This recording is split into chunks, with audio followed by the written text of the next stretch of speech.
Bezrat Hashem, aujourd'hui nous allons voir un des thèmes importants du DAF du jour, c'est Adar Rishon et Adar Sheni. Adar Rishon et Adar Sheni, la Gemara nous parle du cas de quelqu'un qui est au cerf quelque chose jusqu'en Adar. Et la Shana le met au Beret. Est-ce que jusqu'en Adar ça veut dire Adar Rishon ou jusqu'en Adar ça veut dire Adar Sheni? Stam Adar, c'est Rishon ou Sheni?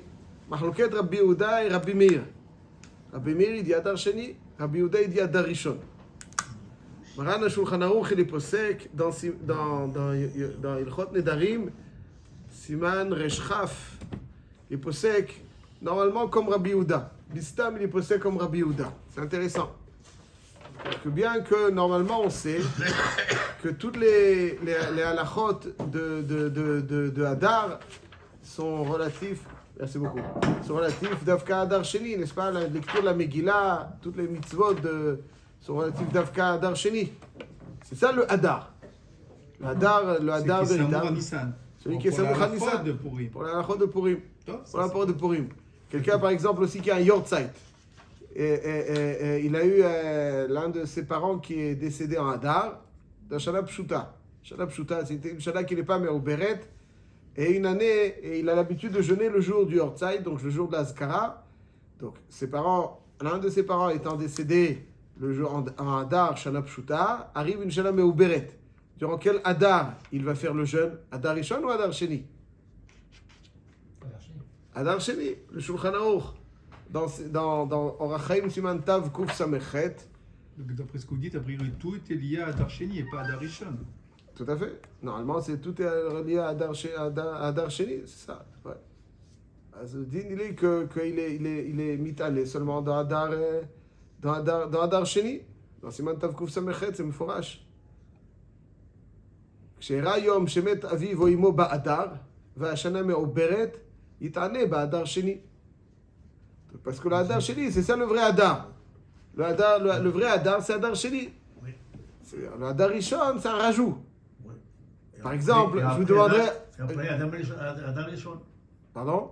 Lorsqu'il est Me'obal, il fait... C'est un Adar Sheni. Il n'y a pas de Adar Rishon s'il n'y a pas Me'obal, il n'y a qu'un Adar. On ne peut pas dire Rishon s'il n'y a pas de Sheni. Il y a Adar Ehad. Hashem Ehad. Il n'est pas Rishon Hashem. Hashem, il est Ehad. Donc Hashem Echad. Le Adar Rishon, c'est qu'il y a un Sheni. Et tout est en réalité focalisé sur le Adar Sheni. Il n'est pas focalisé sur le Adar Rishon, il est focalisé sur le Adar Sheni. L'Inyan Ta'anit Yortzeit, c'est Adar Sheni. Donc le rajout, en vérité, quand il y a deux mois, c'est Adar Rishon, ça n'a jamais été Adar Sheni. Donc rajout. Oui, tout à fait, c'est l'Adar Rishon. Le vrai Adar, a priori, c'est Adar Sheni, a priori, c'est ça. Oui, c'est donc le Adar Rishon, c'est ça c'est un rajout. Le vrai mois du Adar. C'est pour ça qu'on fait toutes les mitzvot de Purim pendant Adar Sheni. Comme il dit, le Yortzeit, c'est Adar Sheni.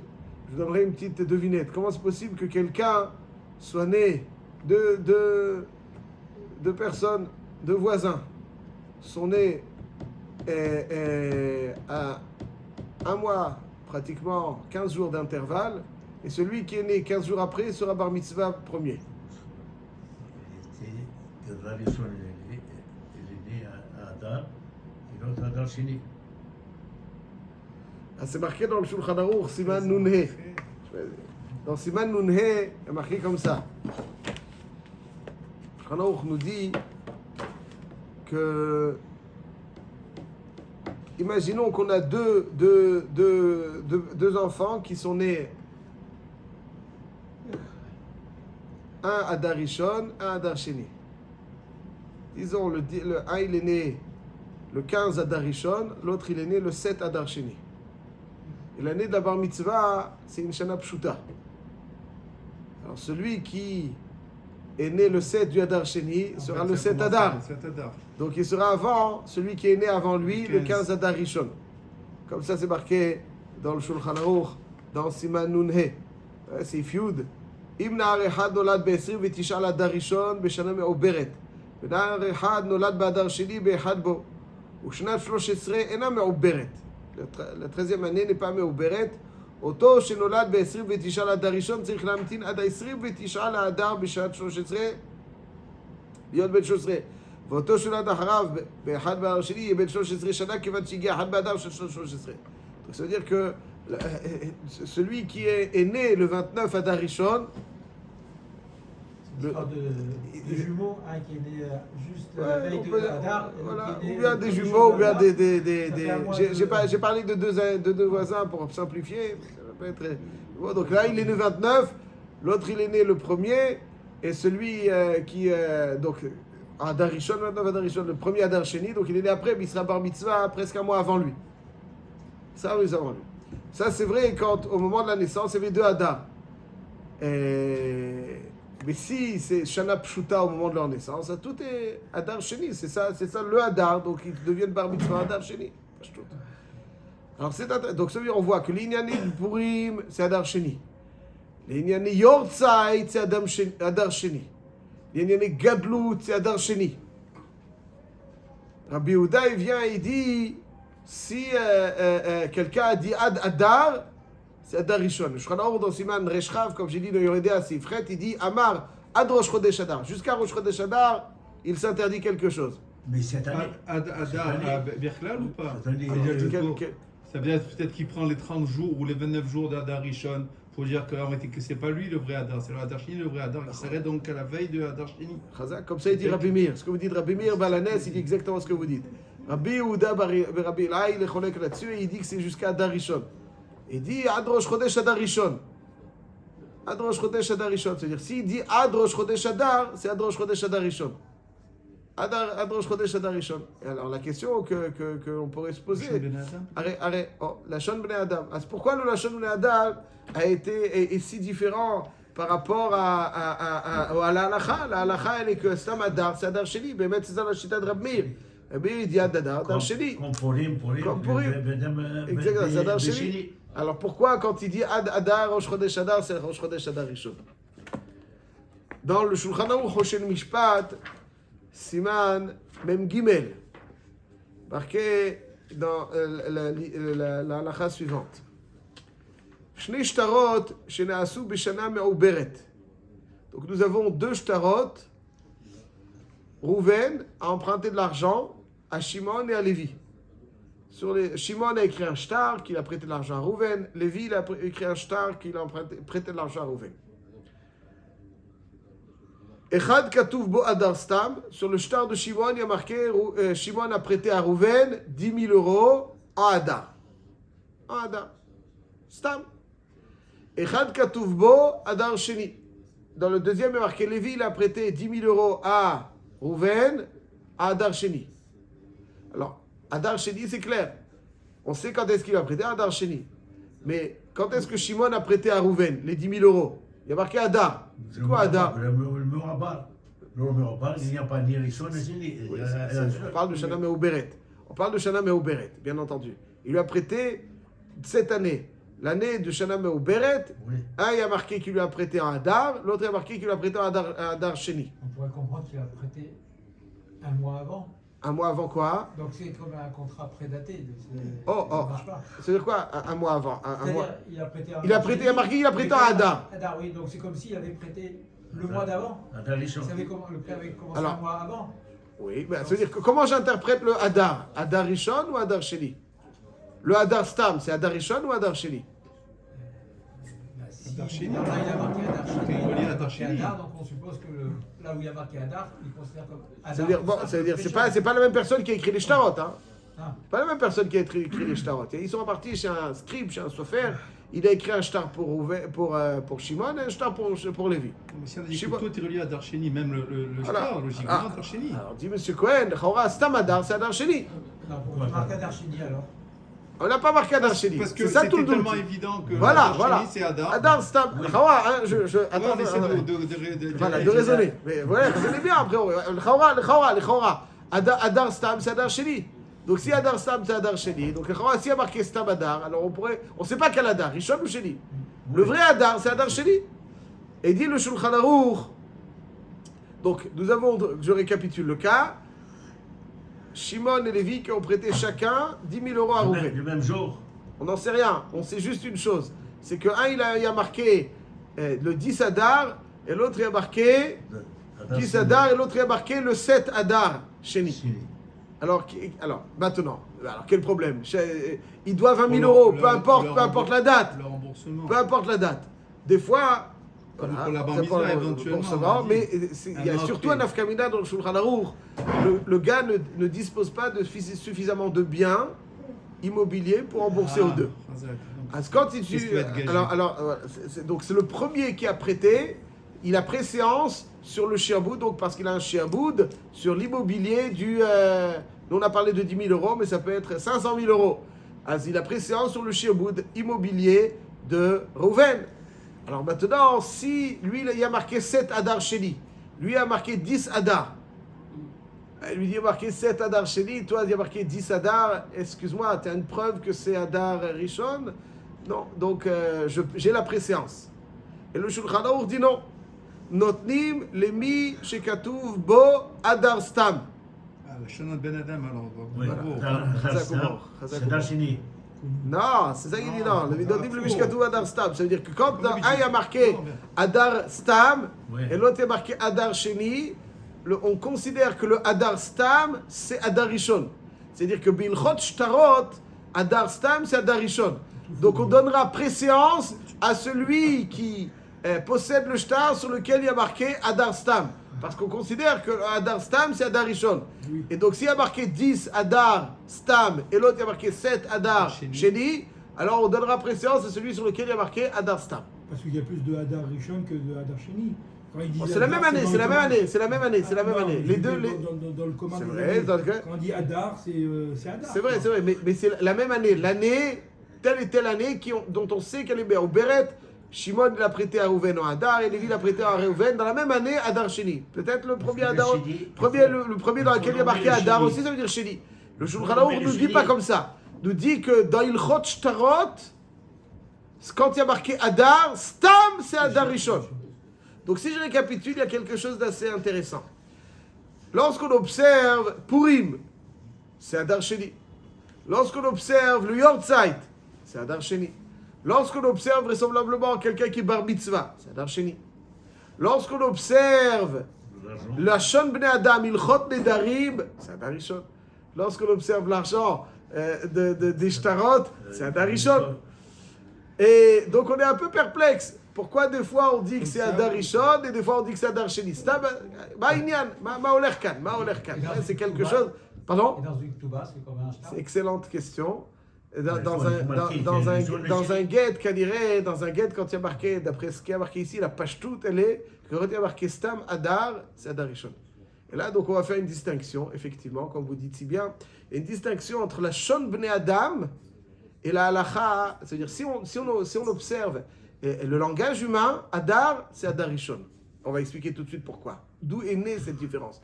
Mais lorsqu'on n'observe pas l'utilisation donc courante du mot Hadar, mais on observe objectivement quel est le Hadar, Oui. ça c'est Hadar. C'est Hadar Donc à Sheni. chaque fois c'est Hadar Sheni. Donc lorsqu'on observe le Yortzeit, c'est Hadar Sheni. Lorsqu'on observe Bar Mitzvah, c'est Hadar Sheni. Purim, c'est Hadar Sheni, parce que c'est pas Talou Bilshon Bnei Adam. Mais lorsque dans le langage usuel, lorsqu'on parle de Hadar, ce qu'on entend c'est Hadar Rishon. Et il va falloir expliquer très rapidement pourquoi cette différence, pourquoi dans le langage usuel, comme on le voit dans le shtar, on considère que c'est Hadar Rishon. Dans Ilchot Nedarim, quelqu'un qui dit Ad Rosh Chodesh Hadar, le Shulchan Aruch apporte Bistam, Shitat Rabbi Yehuda, que c'est Hadar Rishon. D'où est née cette différence? Chez la Ktuba, il faut. C'est pour ça il qu'il faut dit. dire. Alors les Khatrila. S'il a fait Hadar Sheni et a oublié de dire Sheni. Ben, c'est exactement ça. Les Chaora, normalement, il faut toujours être bien pointilleux, méticuleux dans la Ktuva, mais a posteriori, si on a écrit Stam Hadar, vraisemblablement, c'est Hadar Rishon, et donc ça poserait un problème dans une Ktuva. Ça peut être, ça veut dire que justement, si c'est Hadar Rishon et qu'il a marqué Hadar Stam, ça marche. Oui. Parce que Stam Hadar, c'est dans le Lashon usuel. Mais s'il a marqué Hadar Stam alors que c'était Hadar Sheni, c'est Shtar Mukdam. Shtar Mukdam, si à chaque fois qu'il y a un shtar dont la date précède la réalité du chiyuv, c'est un gros problème. Parce que, étant donné qu'on peut aller être gové les kuchot, n'est-ce pas? C'est-à-dire, par exemple, je marque Stam Hadar, et alors qu'en réalité, le prêt a eu lieu en Hadar Sheni. Alors, ceux qui ont acheté des biens à l'emprunteur entre la date de Adar Rishon et la date de Adar Sheni, je peux aller leur prendre parce qu'on peut considérer que le prêt a eu lieu en Adar Rishon, puisque c'est ça le terme des shtarot, et donc le shiaboud a lieu depuis Adar Rishon. Alors qu'en réalité, il n'a commencé que Adar Sheni. Je vais injustement leur prendre leurs biens. Donc forcément, à chaque fois qu'on observe un terme dans un langage usuel, on dit que Adar c'est Adar Rishon. C'est comme ça. Alors c'est un long sujet. On va essayer de juste une petite svara du Tumim, ce Kohen. Non, allez-y. Du Tumim. Le Tumim, Rabbi Yonatan Eibeshitz. Alors Nathan Eibeshitz, il donne la svara suivante. Il dit comme ça. À l'époque de la Mishnah, on pouvait décider d'être Me'aber Hashana jusqu'à Chavtet Adar. Ça veut dire, imaginons que alors les femmes ne sauront pas exactement quand est-ce que c'est Pessah, jusqu'à, bien entendu, on leur donnera un mois supplémentaire. Donc ça veut dire que le mois d'Adar rentre, on ne sait pas encore, il va falloir faire une réunion. Aujourd'hui, notre calendrier est établi, on sait exactement à l'avance quand est-ce qu'il y a une Shana Me'oberet et une Shana Pshuta. Mais il fut un temps où le calendrier n'était pas encore aussi bien établi comme aujourd'hui. Chaque Rosh Chodesh, il fallait savoir, c'est Yom Rishon, c'est Yom Sheni de Rosh Chodesh, Chavtet, Lamed. Et il fallait aussi savoir, est-ce que cette Shana sera Me'uberet? Chaque année était l'objet d'un débat entre les Gdolé Ador pour savoir est-ce qu'il fallait être Me'aber le Shana ou pas. Il y a plein de... Chavtet, c'est juste sur le fil du rasoir, là. Et sur le fil du rasoir. Après c'est fini. Lorsque on passe après, on ne peut pas rétroactivement. Mais on peut, jusqu'au Chavtet Adar, dit, voilà, maintenant Chavtet Adar, on s'est réunis. Bon, le mois qu'on a vu, c'est Adar Rishon, et les femmes qui pensaient que dans 2 semaines et quelques ce serait Pessah, non, finalement, on leur donne encore un mois supplémentaire pour préparer ce qu'ils doivent préparer. Ça, c'est donc la nuance qu'il y a entre Adar entre Shana Me'uberet, le calendrier établi aujourd'hui, et celui qui n'a pas encore été établi. Ceci étant, dit le Tumim, imaginons que quelqu'un a prêté de l'argent quand ce n'était pas encore le Hadar. Il n'y avait pas encore le Shana Me'uberet. Il n'y a pas le Shana Me'uberet. C'était un Hadar, mais ce n'était pas encore Me'ubar. Le Beddin n'avait pas encore décidé. Le 10 Hadar, je prête 100 000 euros à Rouven. Pour l'instant, on écrit dans le shtar quoi? Rouven a prêté à Shimon, a prêté à Rouven 100 000 euros à Hadar. Pour l'instant, je n'ai pas besoin de préciser Adar Rishon. Je n'ai pas besoin de préciser Adar Rishon, puisqu'il n'y a pas encore de Hibour Bichlal. Il n'y a qu'un seul Adar. Donc, est-ce que c'était nécessaire de préciser Adar Rishon? Non. Il n'y a pas de nécessité à préciser Adar Rishon. Quelques jours après mon prêt, le Beddin se réunit et décide, Rabotai, on va être Me'aber la Shana. Qu'est-ce qui se passe? Alors, si dans le langage du shtar, si dans la définition du shtar, Adar, on va l'appliquer à Adar Sheni, moi je vais perdre. Pourquoi je vais perdre? Parce qu'en réalité... Il y a plus 12 mois, entre guillemets. Parce que je vais perdre parce que moi j'ai prêté le 10 Adar. Ok? Tant que c'était pas Me'ubar. Une fois que le Beddin il décrète c'est Me'ubar, alors celui qui lit mon shtar, moi j'ai pas précisé Adar Sheni, Adar Rishon, parce qu'il n'y a qu'un seul Adar. Après c'est Me'ubar, donc finalement...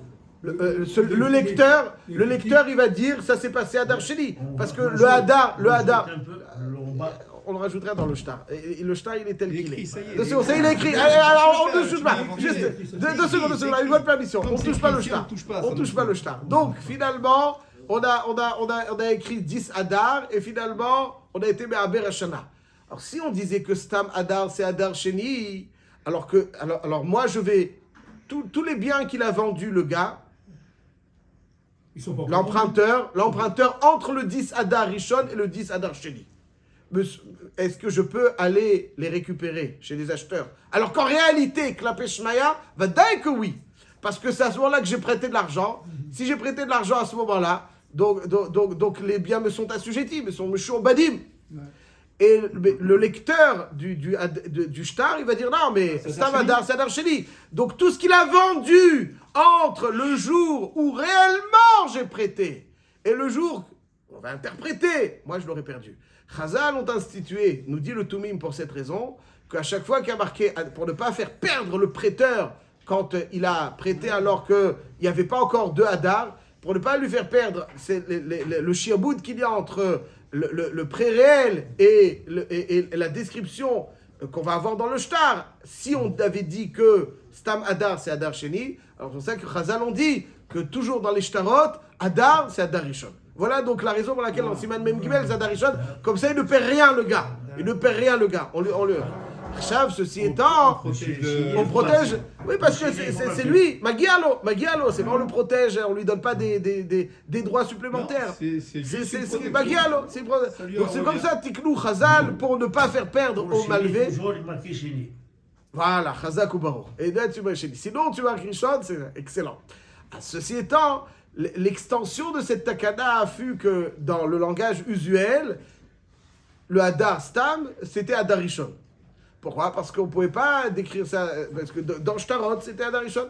Voilà donc d'où c'est né, d'où dit le Tumim. C'est pour ça que même dans l'Ilchot Nedarim, quand quelqu'un dit je m'interdis quelque chose jusqu'à Rosh Chodesh Hadar, c'est en réalité Rosh Chodesh Hadar Rishon. Parce que vu que dans les Shtarot, c'était le terme Hadar définissait Hadar Rishon, pour les raisons qu'on a évoquées. Donc cette raison a injecté de leur langage usuel que le Hadar Stam c'est Hadar Rishon, et c'est pour ça qu'à chaque fois qu'on va selon le langage usuel c'est Hadar Rishon, alors que si on va clapper Shmaya dans les Yortzeit etc., et dans les Ilchot de Purim, Megillah etc., toujours ce sera Hadar Sheni. Voilà donc l'explication du Tumim. Chazak.